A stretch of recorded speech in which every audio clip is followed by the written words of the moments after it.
Hi, everyone. My name is Mara, and I am in for Rachel this morning.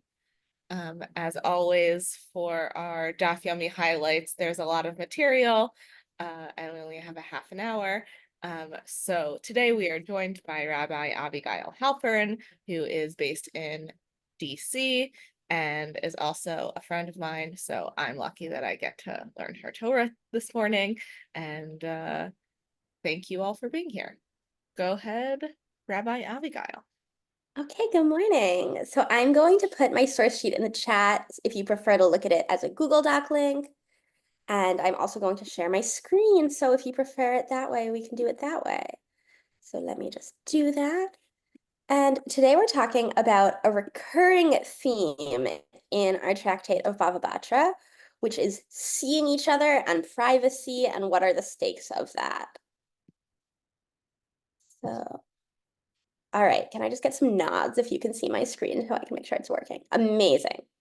Oh, something just went funky with my source sheet. Okay, the Hebrew vanished somehow between my making the source sheet yesterday and today. That's very odd.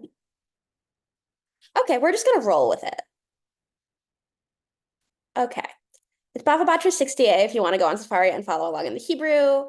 My apologies, extremely not sure how this one happened. Okay, so we're talking about the ways that people can and can't modify their houses in ways that might affect their neighbors. So this is basically rabbinic zoning laws. So a person may not open an entrance opposite another entrance or a window opposite another window toward a courtyard belonging to partners. And then we have the non-bold interpolation of the commentator translator so as to ensure that the residents will enjoy a measure of privacy. So say you're redoing your back porch and there's normally not windows there. You can't just add in a bunch more windows if your neighbor also has windows there, because then you could see right into their house.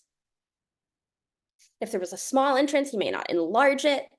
If there was one entrance, you may not fashion it into two. So basically, things have to stay as they are in terms of how much visibility Rob,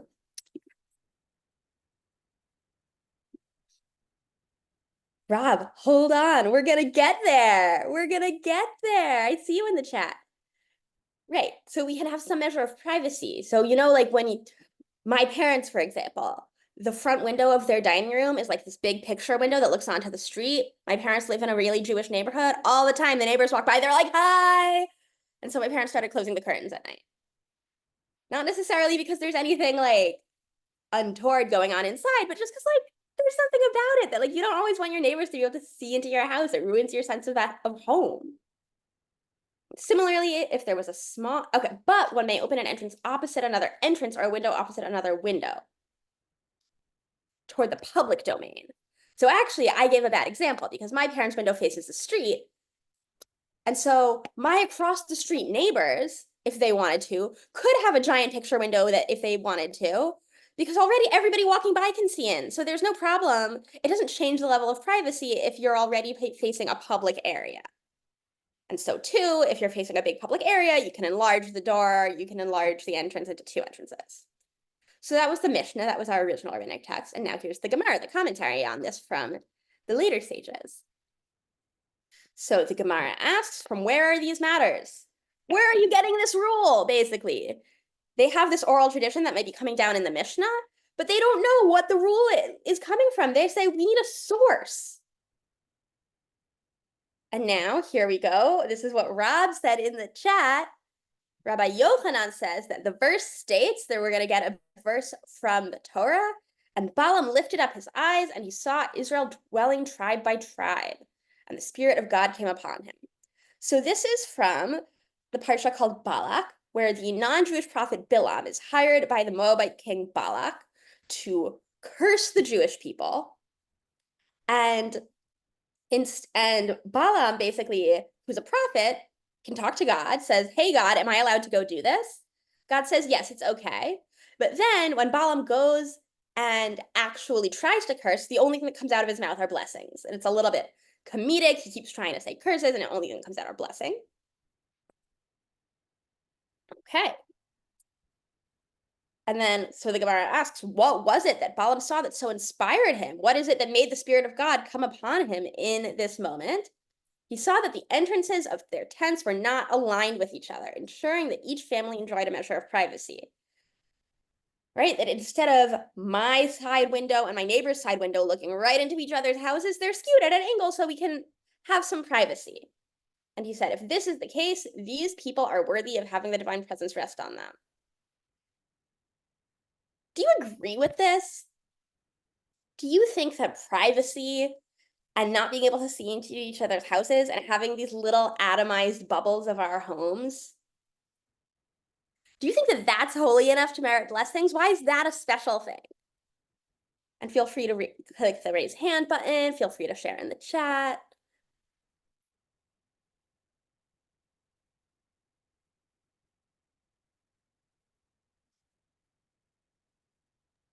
Rabbi, will you share the question one more time? I absolutely will. What is it about privacy and about having our home, the idea that home is this sort of isolated bubble that you can't see into, and it's bad to be able to see into much, and like respecting each other's private homes? What about that is so holy? Why is it that this prophet, Bilam, sees this and is like, whoa, that's really special? Rob says, how we treat each other is one of the key, oh, the chat moved, key teachings of Torah. Absolutely, but what about, why is this such a special piece of how we treat each other? Privacy can create peace between neighbors, says Sylvia. That's a great point. In a world where you can expect very little privacy, maintaining some is something significant. Yeah, I know that in this modern, in our lives right now, right, our expectations of privacy might be really different. That like, how much of my info, like, if any of you were to Google me, you could probably find out my birthday. Like, that's kind of wild, right? That like, I should get to preserve any amount of privacy that I can. Lynn is suggesting maybe it's about women's modesty, not having, might be a gendered component. Snoot, yes. There's such a thing as too much community, says Aaron. Right, maybe if everyone's on top of each other, it's anyone who's maybe had a dear friend visit you for maybe 2 days longer than you had the stamina for knows this feeling of like, I love you dearly, get out of my house. Laura saying sanctity of family. Robert, we are all images of God. Yeah, I love all of these. Yeah, and what I'm really appreciating about these comments is how much this is focusing on relationships. And it's about, right, we have some relationships and we need to figure out what are the boundaries that are gonna, what are the boundaries that are going to work for us, and what are the boundaries we need to maintain healthy, loving relationships and communities, and what are the boundaries that are maybe too far? Lynn, yeah, I had an international student, says Lynn, for 3 months, and she was lovely, and I was very ready for her to leave when her program finished. Yes. I'm thinking about, this is another story about my parents, because I live in an apartment building, so if you need suburban house examples, I'm going to give you my parents. But my parents have 2 dogs. They replaced me and my younger sister with dogs when we left the house. And our neighbors have a cat who's an outdoor cat, and the cat loves to sit outside the window and antagonize the dogs. And the dogs will freak out because the cat's just sitting there like, haha, I'm in your backyard. And the dogs are like, you're in my backyard, I hate it. And you know what makes the dogs calmer? If you close the curtains. There's something about the sense of safety and security of not having anybody being able to just kind of peer in. Yes, respectful communication is an important boundary, yes. And this is picking up so much on some of the major themes we've been seeing this week and in the whole tractate. And right, because so much of it is about what are the reasonable boundaries I can expect from my neighbors and from my community. If I make an agreement with you, what are the parameters that we can assume? What are the parameters that we can't assume? What do I need to say explicitly? What can I say only by implication? And on that theme, we're going to look at a fabulous piece of writing that I think about all the time when I've been learning Bava Batra. I keep coming back to this. Ooh, also, I want to bring up what Laura said in the chat. One can misunderstand what one sees without hearing, leading to bad feelings, right? There might be something about thinking you have all the information and making judgments. And actually, we want to make sure people have either no information or full information. You get privacy or you get good communication, not a sort of halfway communication. So this is a room full of people who chose to come to a Daf Yomi class. So I'm sure some of you have read If All the Seas Were Ink, which is a memoir by the author Alana Krishan, who's an author and Torah teacher. It's about her experience of studying Daf Yomi. And her memoir goes through 7+ years of her experience studying one Daf of Talmud every day. It is an extremely wonderful book, and if you're interested in Daf Yomi, I highly recommend reading the whole thing. This is one of my favorite examples in the whole book of her where she ties in, which she does so skillfully. This is one of the places where she ties in the themes of the tractate she's learning with a part of her own biography. And she uses the phrase hezek re'ayah, which is not in the piece of Talmud that I brought you, but is mentioned just before and just after. Hezek is damage and re'ayah is sight. And hezek re'ayah is the idea that seeing can be a form of damage that we can hold each other accountable for. And the rabbis disagree about if it's a real form of damage and you actually can legislate based on, I don't want you to be able to see into my house or not. And Alana Krishan comes out on the team of, I believe in hezek re'ayah. There is a real kind of intrusiveness, of boundarylessness that can feel violating. Okay, so she says, I can trace my own sensitivity to hezek re'ayah back very far, to my early childhood as a rabbi's daughter, growing up in a house on the synagogue property, right? That's already a pretty intense form of boundarylessness, right? Imagine being a rabbi's kid and you're growing up basically right next to the synagogue. Anybody walking by can see in. Although we had a fence separating our yard from the synagogue, anyone who drove into the parking lot could always look into our windows. My parents were vigilant about drawing the shades at night and keeping the front yard neat. In synagogue, too, my siblings and I had to be on our best behavior because our parents insisted that our actions set an example for others. We felt the eyes of the community upon us at all times, an experience epitomized by one unforgettable weekend in which my parents declared that we were having a Shabbat in. My father, again is the rabbi, had the Shabbat off, but my parents did not feel like traveling, nor did they want anyone to know that we were home. So we drew the shades, parked the cars in the garage, and spent Shabbat in secret annex mode, praying and eating together without leaving the house. So something I really love about this passage is that it brings up both sort of the literal hezek re'ayah, the sort of concerns about seeing each other and privacy that the Talmud is talking about in our passage and in other passages, and also extends it to what does this look like in a whole life, right? There's keeping the curtains drawn so nobody can see into your house. And there's also this sort of vigilance of how am I behaving in public, because I'm always alert that people might be noticing me, observing me. What do you all think about this section? Do you think that this is bathroom? You say spotlight effect is tough on kids as it is. Yeah. Have you had experiences like this? Are there moments where you feel especially observed? Maybe you wish you could draw some metaphorical curtains on the front windows of your life, but you can't?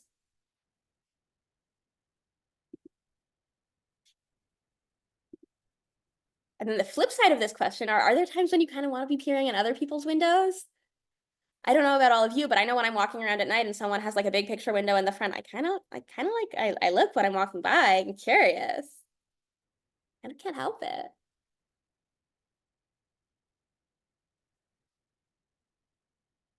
Robert, yeah, you had a friend who was in this exact situation all the time. It increased anxiety, yeah. Especially there's something about public-facing careers, public-facing jobs, public-facing roles that change how you're relating to the community, that change how you might, whether or not it's real, but like whether or not people are actually seeing you, feeling seen is its own experience. Lynn, it feels weird. It weirds me out that my social media feeds contain ads for items that I was near but did not log on to electronically. Yes, I relate so much to that. That feels like a real form of like modern hezek re'ayah, of like I am being damaged by being observed in a way that I didn't sign on for. It's not like I like left the curtains of my house open because I wanted everyone to see what I was up to. I just wasn't thinking about it. And now suddenly everyone knows what's up with me. Everyone knows that like I was just browsing a shoe store and now I'm getting ads for the same loafers I was looking at in the shoe store, even though I never looked them up? Charles, being a Jew in a Gentile world, can you say more about that? What does that mean to you? And feel free to unmute also. I would love to hear some voices that aren't mine, even as I'm loving all of the wisdom in the chat.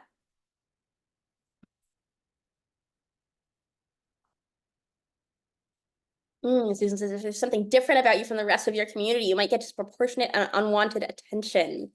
Yeah, there's something about maybe the need for privacy affects different people differently. That if you already feel maybe extra vulnerable, if people are already paying extra close attention to you for some reason because of some kind of difference about you, that there's something even more sacred about maintaining your own private space and having even a place of refuge from that kind of like, if there's something about you that makes people stare at you, there's something about that can be a real refuge about getting home. I know I think about in different cities, like I sometimes wear a kippah out and about. In different parts of the world and in different cities, the level of kind of public like staring, asking weird questions is really different. And there's a real relief of like walking into shul and knowing that everyone's like, yep, I know what's up with that. And how do we have those spaces of refuge? Paul, as a local official, a quick trip to the supermarket is much quicker if I drive to the next town. Yes, exactly. Living in a row home in Philly as a young girl, the neighbors watch you when you come in and out. Yeah, I recently moved to Washington, D.C., and I've been thinking about joining a gym. The gym that's physically closest to me is the JCC. But I'm a rabbi, so I'm going to join the next closest gym instead, so I don't run into everyone I work with at the gym. And that feels really similar. Yeah, Bruce, your brother's developmentally different. If you travel with him, it brings out a lot of different reactions, right? There's a certain kind of, even when people are not verbally reacting, there is a certain level of awareness of if people are looking at you because there's something different about you. And that can be all kinds of different things, right? Some of us normally as we go about the world are like, oh, I'm super normal. And then we enter some kind of context where suddenly we're the ones who are experiencing difference.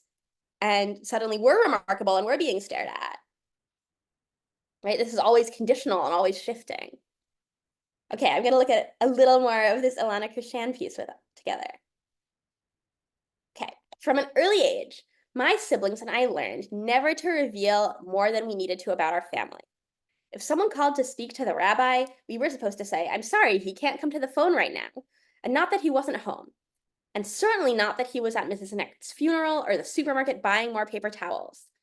My parents are warm and welcoming hosts, as everyone who knows them will attest, but they instilled in each of us the value of privacy.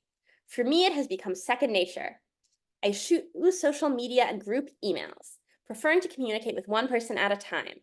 My journal seems a more appropriate repository for my reflections than my Facebook status, and I care that my personal space remain just that. Okay, right, so this is even further extending, right? We're no longer just talking about, can I have a window that looks into my neighbor's window? How do I preserve other people's privacy, but how do I preserve my own? And a big question that I'm left with after this piece of Talmud and this piece from Alana Krishan is, what's our responsibility ourselves towards maintaining and preserving the level of privacy that we have or that we seek? And what's our responsibility towards others, right? A real contrast between this piece from Ilana and the piece of Talmud is that the Talmud is talking about what's our responsibility towards preserving our neighbor's privacy, right? I have to draw my own curtains if I can see in my neighbor's window.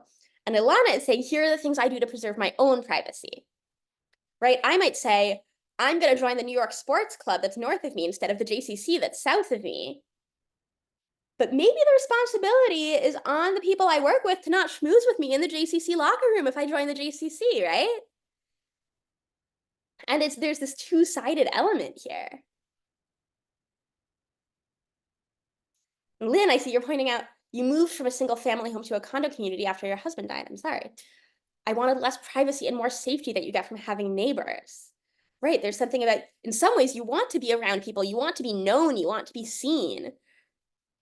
Right, I know that it's really important to me to be in a community where if I stopped showing up, people would say, hey, are you okay? Do you need something? There's a level of noticing that's really important and communal. And that's necessary. And I think so much of this comes back to questions of balance, right? That how do I preserve my own space? How do I preserve my own privacy while also letting people in? And on the flip side is how do we respect each other's privacy while also not respecting it so hard that we allow people to get isolated?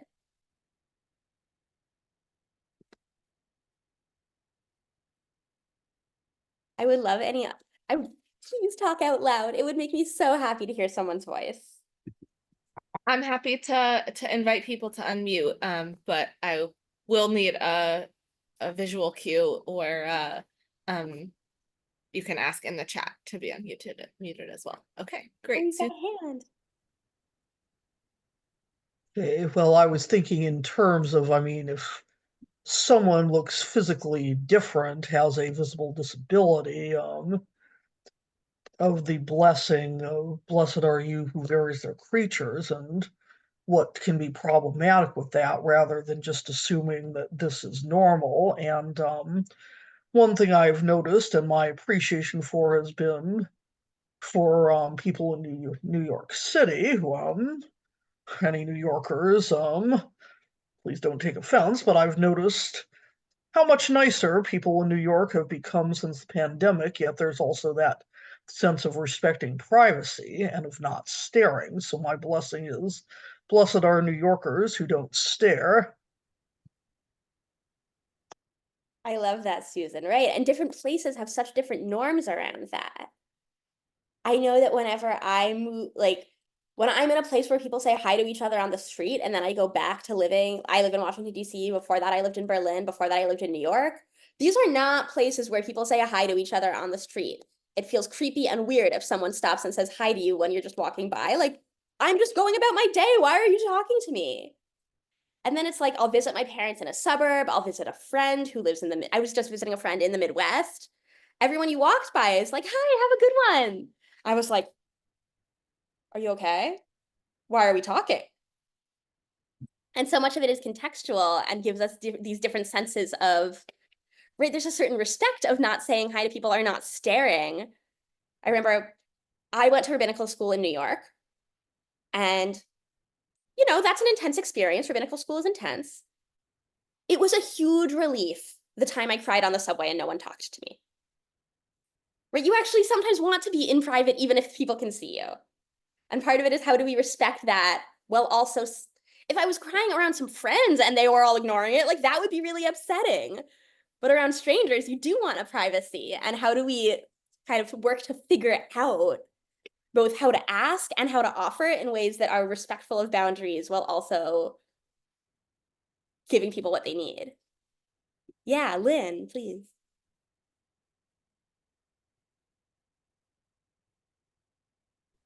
Yeah, so, everything that we're learning in the Talmud is about boundaries and separation. It's, when is it Shabbat? When is it not Shabbat? When is somebody a minor and they're a young woman and then they're a grown woman?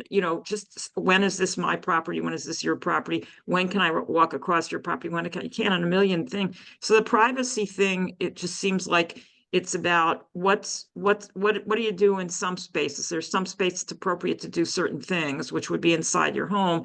There's your courtyard is sort of a shared space. It's appropriate to do other things there. And then the public domain is a third type of space. So this is just kind of more of what we've seen. And it also brings to mind a couple of stories we've heard earlier that just felt so out of kilter with this construct of separation. One that comes to mind is the rabbinical student hiding under the bed of his teacher and his teacher's wife in their home. And then the other one was I think it was Rav's wife had to stick her hand through the bathroom window to put her hand on her husband's head to protect him from demons when he was using the privy. And, those are like pure violations of all of these things we're learning. And Yeah. it's just, I think it's all about separations anyway. Yeah. And I think both of those stories are about people trying to figure out and navigate boundaries, right? In that first story, right? Rav is having sex with his wife, and his student, Rav Kahana, is hiding under his bed. And he says, I need to learn how to do this. I want to learn everything my holy teacher does, including how he has sex. But Rav does tell him off. He says, "What are you doing? This is not okay." And that story often gets told as a story about like sex positivity and like we want to learn about how to have sex in holy ways. And also in that story, Rav says, "What are you doing under my bed? Get out." And so it's also a story about pushing boundaries and navigating boundaries and how to like one person will set a boundary and another person will push a boundary and who gets to be in the right. And I think that really amplifies our theme. Yeah. Okay. Any last thoughts before I wrap us up?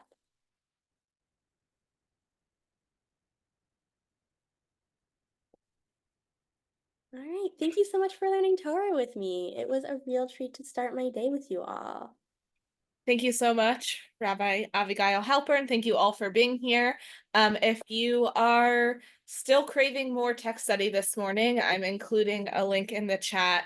We are doing a Haftorah learning series on the book of Isaiah, which we will do our second session today at 10:30. So hopefully we will see some of you there. And we will also follow up with a source sheet and the recording to the session, as well as a link to the book that we excerpted today, if you're interested in getting yourself a copy. Thank you all, and we hope to see you next week. Bye.